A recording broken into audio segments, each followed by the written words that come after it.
2 hours after we buried my son, I was still wearing the same jacket. The sleeves were stiff with dried dirt where I'd knelt too long, hands pressing soil that refused to feel real. People had hugged me. I remembered that as a fact, not a sensation. Grief hadn't arrived yet. It was stuck in traffic somewhere behind paperwork and muscle memory. When the phone rang, I let it ring once.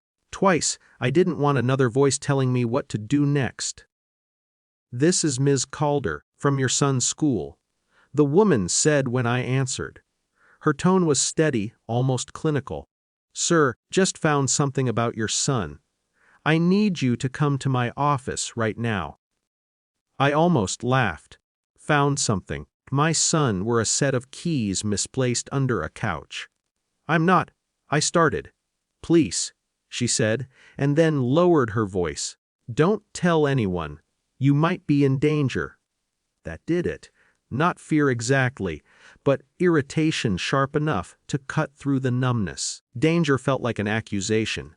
My son was dead. Whatever danger existed had already done its worst. I said I'd come. Don't remember deciding to. The drive to the school took 15 minutes. No, because I stopped at 3 red lights and thought about turning around at each one. The world had the audacity to continue.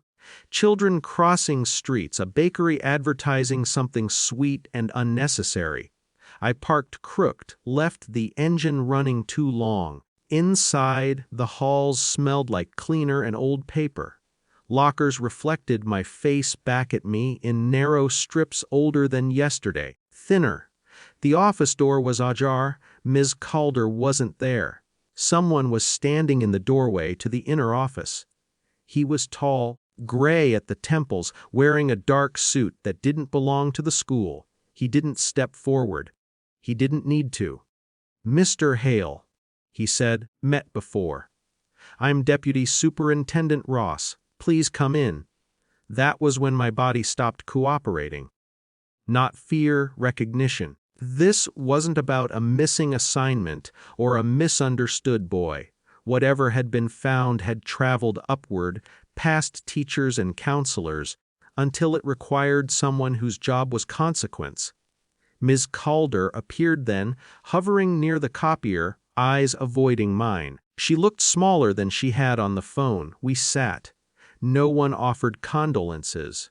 I was grateful. Ross slid a thin folder across the table. He didn't open it. He let me decide.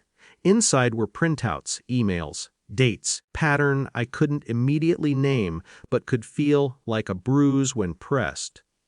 My son's name appeared often, attached to threads that looped around other names, students, staff. Nothing graphic, nothing dramatic. Just enough to suggest that my son had been navigating something I'd never seen and that the school had missed it until it was too late. "This was discovered during a routine audit," Ross said. After the incident. The incident. My son reduced to a category, waited for anger to arrive, it didn't. What came instead was a quiet humiliation. I had known how he took his coffee, hated loud chewing, how he never finished a book without skipping ahead. I had not known this. "Why wasn't I told?" I asked. Voice sounded intact, which surprised me. Ross didn't rush his answer. At the time, didn't meet the threshold for mandatory reporting. That assessment was incorrect. There it was, the unmistakable moment. Authority naming failure without dressing it up. Ms. Calder flinched, not at me, but at the words. "What happens now?" I asked. "We've initiated an external review," Ross said. "Staff are being placed on administrative leave pending findings. Policies will change. Another abstraction. But it had weight. It meant meetings I wouldn't attend, decisions made with my son's name in the margins.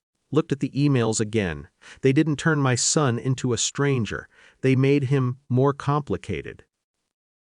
Braver in ways I hadn't recognized. Quieter in his suffering than I'd allowed for. Am I in danger? I asked finally.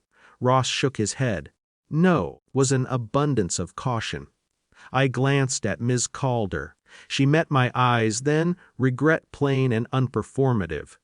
When I stood to leave, no one tried to stop me. Ross extended his hand.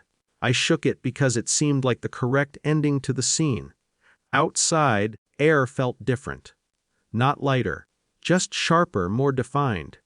I sat in my car without starting it, folder on the passenger seat like a living thing.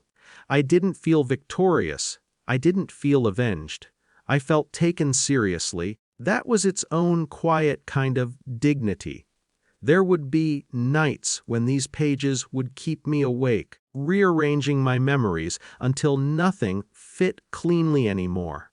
There would be days when I'd be grateful I'd never known, others when ignorance would feel like another failure. I started the engine. The school disappeared in the mirror. My son remained, both familiar and newly strange, no longer protected by my not knowing, no longer entirely lost to it either.